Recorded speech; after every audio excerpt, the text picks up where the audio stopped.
Hello, and welcome to the Slow English Podcast. Today, we're going to master the art of code switching in the workplace. Code switching means changing the way you speak depending on who you are talking to. It is the most important skill for professional success.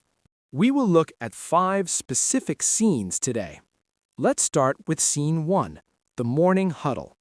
Imagine the situation. It is 8:30 a.m. You are in the office kitchen making your morning coffee. You're tired. You are standing next to a colleague who is on the same level as you, a peer. In this context, the goal is connection. You want to be friendly and relatable. You do not need to be formal. Let's look at the first example. You want to ask your colleague if they read the email sent by HR this morning. To a friend, you might say, "Did you catch that email from HR?" Let's analyze the verb catch. In this context, catch implies a quick look. It is casual. It sounds like, "Did you see it passing by?" Now, here's the critical comparison. Imagine your direct manager or the CEO walks into the kitchen. You want to ask them the exact same question. Can you say, "Did you catch that email?" Absolutely not. If you say, "Did you catch?" to a superior, it sounds lazy. It sounds like you think reading emails is not important.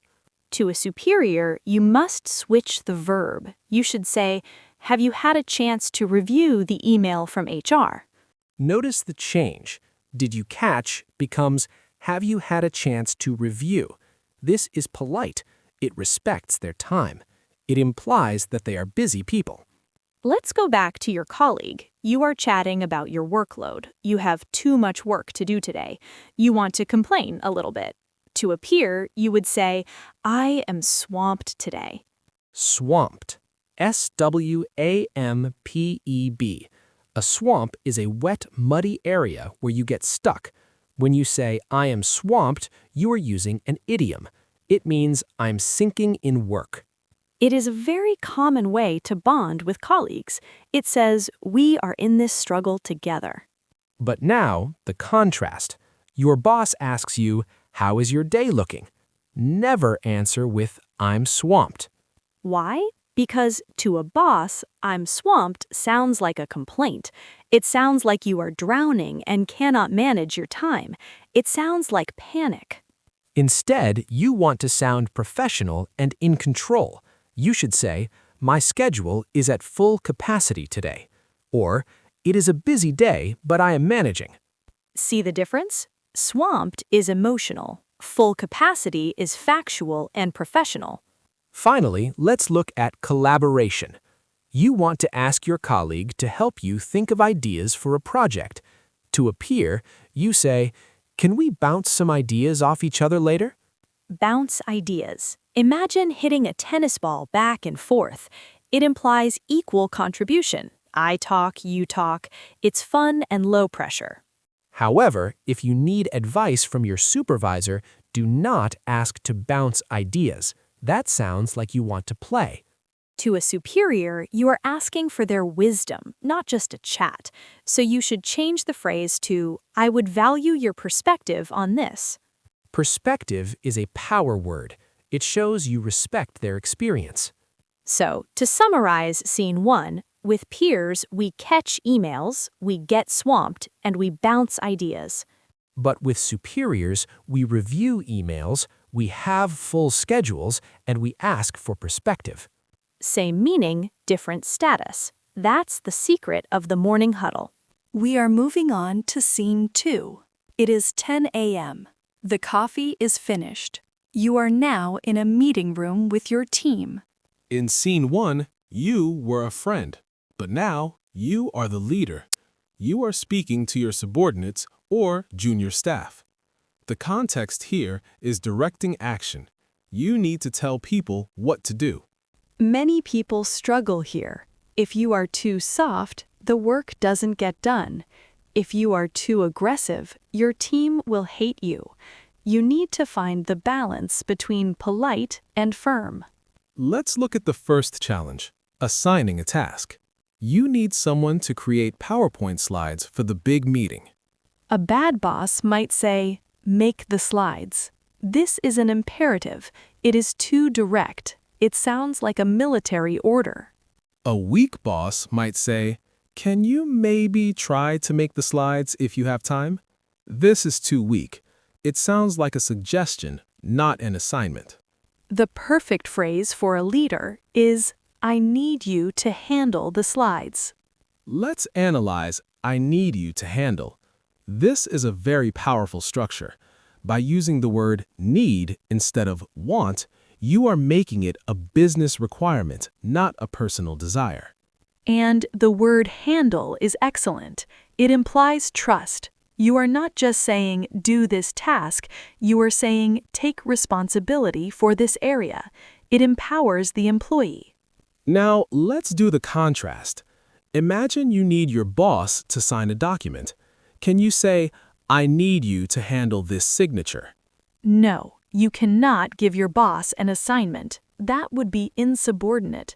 To a boss, you must change need to request. You would say, "Could you please review and sign this when you have a moment?" You give them the power to choose when to do it. But with subordinates, you set the schedule. Speaking of schedules, let's look at the second challenge, setting deadlines. You need the slides finished by 12 p.m. To a subordinate, you should be specific and firm. You would say, "Please ensure this is completed by noon." The phrase, "please ensure," is the key. It is polite because of please, but ensure is a strong management word. It means make certain. It leaves no room for failure. Compare this to speaking with a client. If you need a client to send you a file, you cannot say, "Ensure this is done." That sounds like you are scolding them. To a client, you would soften the deadline. You would say, "Ideally, we would like to receive this by noon to keep the project on track." You focus on the project goal, not the order. Finally, let's look at motivation. The meeting is ending. You want your team to do a good job. You want to show you trust them. To your team, you say, "I'm counting on you." I'm counting on you. This is a heavy phrase. It means I am relying on you. It builds a sense of duty. It motivates the employee to not let you down. But be careful. Never say, "I'm counting on you" to your boss. Why? Because it sounds like you are evaluating their performance. It sounds arrogant. To a boss, if you want to express reliance, you usually thank them in advance. You say, "I appreciate your support on this." So, to summarize scene 2, when you are the leader, use "I need you to handle," "Please ensure," and "I'm counting on you." Be direct, be clear, but always be professional. You are not a dictator, you are a director. Now that the team is working, you have to prepare for the scariest part of the day. Scene 3. Reporting bad news to your own manager. Welcome to Scene 3. It is 1 p.m. Lunch is over, but your stomach is still turning. Why? Because you found a mistake in the data for the big presentation this afternoon. This is the moment every employee fears. You have to walk into your manager's office and deliver bad news. This is the danger zone. The goal here is damage control. You need to inform them without causing panic. You need to look like a firefighter, not an arsonist. Let's start with the opening. You knock on the door, your boss looks up. Do not say, "Boss, we have a big problem," or "Something terrible happened." Words like terrible, disaster, or huge are emotional triggers. They raise the boss's blood pressure instantly. Instead, you need a softener. You should say, "We've hit a slight snag with the data," or "We have encountered a minor hiccup." Let's analyze these words, snag and hiccup. A hiccup is annoying, but it goes away quickly. A snag is a small catch, like a thread on your shirt. By using these words, you are subliminally telling your boss, "This is temporary, do not panic." Now, let's look at the contrast. If you were talking to your colleague, peer, from scene 1, you wouldn't use hiccup. That sounds too formal and fake. To a friend, you would be raw and honest. You might say, I totally messed up the data, or this is a disaster. Friends bond over shared disasters, but bosses judge you on them. Back to the boss, you told them about the snack. Now the boss asks the scary question. How did this happen? This is the accountability moment. Do not blame your team. Do not say, well, Sarah sent me the wrong file. That makes you look like a tattletale, like a child in school. Instead, use the word oversight. You say, it appears there was an oversight in the data entry process. Oversight is a beautiful professional word. It means a mistake made by not noticing something. It sounds objective. It removes the emotion and focuses on the process, not the person. Now, you must pivot immediately to the solution. Never present a problem without a plan. You say, however, I have a workaround. Workaround means a temporary method to bypass the problem. It shows you are clever and proactive. But be careful with this word. Let's contrast this with a client. If you tell a client, I have a workaround, they will get nervous. Workaround sounds like duct tape. It sounds cheap and temporary. To a client, you want to sound permanent and secure. You would say, we have implemented a solution to resolve the issue. Resolve is a strong verb. It means the problem is dead. Workaround means the problem is just sleeping. Okay, back to the boss. They are relieved you have a plan, but now they ask, when will it be ready? Do not guess. If you say, in 10 minutes, and you fail, you lose all trust. But you cannot say, I don't know. You need to manage expectations. You say, we are aiming to have it finalized by 2 p.m. The phrase aiming to is safer than it will be. It shows your target, but it acknowledges reality. Or, if you want to be even more reassuring, use the phrase, we are prioritizing this above everything else. This tells the boss that you understand the urgency. Finally, you need to leave the room. You need a closing promise. You say, I'll keep you posted. Keep you posted is the classic idiom for I will give you regular updates. It is perfect for a direct supervisor. But let's contrast again. Imagine you are emailing the CEO about this delay. Keep you posted is too casual. It sounds like you were buddies. To a CEO, you need distance and formality. You would write, I will provide a status update as soon as further information is available. It's longer, it's colder, but it's respectful. So let's recap the sandwich method for scene 3. Layer 1, top bun, the softener. It's a snag or hiccup. Layer 2, the meat, the accountability. It was an oversight, and the solution. I have a workaround. Layer 3, the bottom bun, the promise. I'll keep you posted. If you use this sandwich, your boss will digest the bad news much easier. You survived the boss. You fixed the data.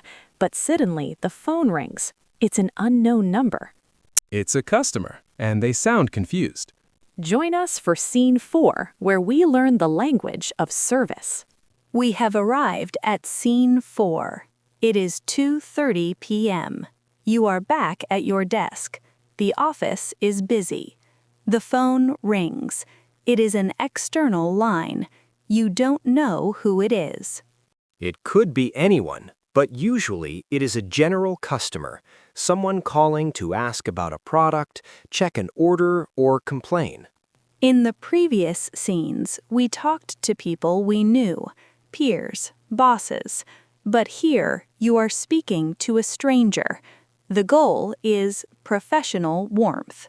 You need to sound efficient, helpful, and polite. Let's start with the pickup. Do not just say, hello. That is for your personal mobile phone. And definitely do not say, yeah. The standard professional greeting has 3 parts: the time, the company, and the offer. It sounds like this. Good afternoon, Odd Shop. This is Tom. How may I assist you today? Let's look at the verb assist. Why do we say assist instead of help? Help is okay, but assist sounds more elevated. It implies service. It sounds like a butler or a concierge. How may I help you is friendly. How may I assist you is professional. Now, the customer asks a difficult question. Maybe they ask, "Why hasn't my shipment arrived?" You don't know the answer. You need to check the computer. This is the dead air trap. Do not type in silence. And do not say, "I don't know, wait a second." Wait a second is a command. It is rude. Instead, you need to ask for permission to put them on hold or to take time. You should say, "Would you mind holding for a brief moment while I pull up your details?" Let's analyze that sentence. It is a masterpiece of politeness. Would you mind? You are giving them a choice, even though they have no choice. Brief moment, you are promising it will be short. Pull up is a specific phrasal verb for opening a file on a computer. Compare this to talking to a colleague, a peer. If Mark asks you to check something, you say, "Hang on, let me check," or "Give me a sec." Hang on is fine for Mark, but if you tell a customer to hang on, they feel like you are treating them like a nuisance.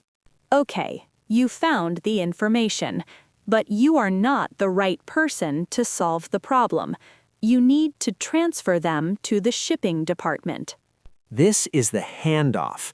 Customers hate being transferred. They feel like they are being passed around like a hot potato. You need to reassure them. Do not say, "I'll transfer you." Click. That is cold. Instead, use the expert strategy. You say, "I am going to connect you with Sarah in the shipping department. She is the expert on this and will be able to resolve it for you." See what he did there? He called Sarah an expert. This makes the customer feel safe. They think, "Oh, good, I'm going to the best person." Now let's do a major contrast. What if the person on the phone is not a general customer? What if it is a VIP client who spends millions with your company? If it is a VIP, you do not transfer them. Exactly. If a VIP calls, I become the owner of the problem. I would say, "I will personally look into this and call you back within 10 minutes. I will handle this myself." With a general customer, the goal is efficiency. Transfer them to the right place. With a VIP, the goal is concierge service. Do it for them. Back to our general customer. You have answered their question. The call is ending. Do not just say bye. You need the door handle question. You need to make sure the door is fully closed on the transaction. You ask, "Is there anything else I can assist you with today?" This is crucial. It shows you are not in a rush to hang up. It shows you care about their complete satisfaction. And when they say, "No, that's all," you finish with a strong closing. Don't just say, "Okay, bye." Say, "Thank you for calling. Have a wonderful afternoon." So, to summarize scene 4, greeting, use assist, not just help. The wait, use "Would you mind holding," not "Wait a sec." The transfer, introduce the next person as an expert.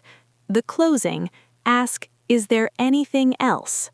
You hang up the phone, you take a deep breath, you handled that perfectly. But look at the clock. It is 4 p.m. The big meeting is starting.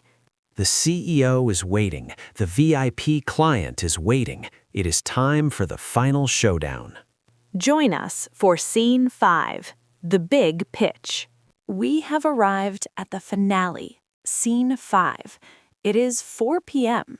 You were standing at the head of the boardroom table. Seated in front of you are Mr. Sterling, your CEO, and the VIP client who is about to sign a $1 million contract.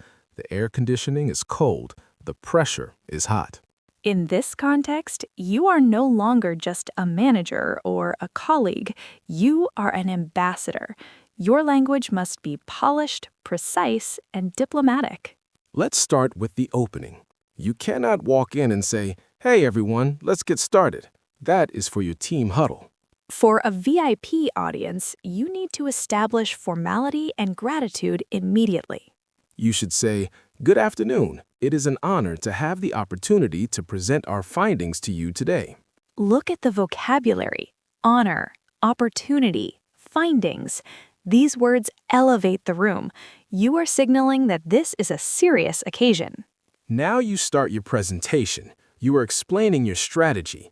Throughout the talk, notice that you stop using the word I. In scene 2, with your team, you said, "I need you to handle this." You used I to show authority, but in the boardroom, I can sound egocentric. Instead, you use the royal we. You say, "Our analysis indicates," or "We propose that." By using we, you speak with the weight of the entire company behind you. It sounds more objective and powerful. Now comes the hardest part, the objection. The VIP client interrupts you. He says, "I don't like this timeline. It's too slow. I want it done in 2 weeks, not 4. This is a trap. You know it is impossible to do it in 2 weeks, but you cannot say no, and you definitely cannot say you are wrong. If you were talking to Mark, your peer from scene 1, you might say, "Mark, that's impossible. You're crazy." But if you say that's impossible to a VIP, you look incompetent or lazy. So, how do you say no without saying no? You use the validation pivot technique. Step 1, validate their feeling. Step 2, pivot to reality. You say, "I completely understand your desire for speed, and we share that goal." This is validation. Then comes the pivot. You do not say but deletes everything you just said. Use however or that being said. You continue, "However, to ensure the level of quality that your brand deserves, we strongly recommend adhering to the 4-week schedule." Wow, did you hear that? He didn't say, "We need 4 weeks to do our job." He said, "to ensure the quality you deserve." Exactly. I made the delay benefit them. It is not about my laziness, it is about their quality. That is diplomatic language. Now the CEO asks you a question you don't know the answer to. What is the projected ROI for Q3? You forgot the number. Do not panic, and do not use the service language from scene 4. Would you mind holding? You are not a call center agent. In the boardroom, you bridge the gap with confidence. You say, "That is an excellent question. I want to give you the precise figure to ensure accuracy. Let me double-check the latest data and circle back to you before the end of the day." Circle back is a classic executive idiom. It means return to this topic later. It sounds proactive, not forgetful. Finally, the meeting is over. They loved it. They signed the contract. It is time to close the meeting. Do not just pack up your laptop and say, "Thanks, bye." You end with a formal acknowledgement of their contribution.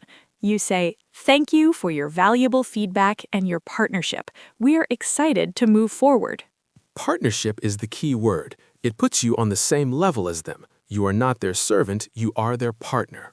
And that's it. You walk out of the room. You loosen your tie. You did it. Let's review the journey we took today. Scene 1, peer, swamped and bounce ideas, casual connection. Scene 2, with team, I need you to handle this and ensure direct leadership. Scene 3, boss, snag and workaround, problem solving. Scene 4, customer, assist and hold for a moment, service. Scene 5, VIP, honor, however, and partnership, diplomacy. English is not one language, it is 5 languages in one. As you go to work tomorrow, Ask yourself, which room am I in, and which mask do I need to wear? Thank you for joining us on this long day. We hope this masterclass helps you navigate your career with confidence. This has been the Slow English Podcast. Have a successful week. Goodbye.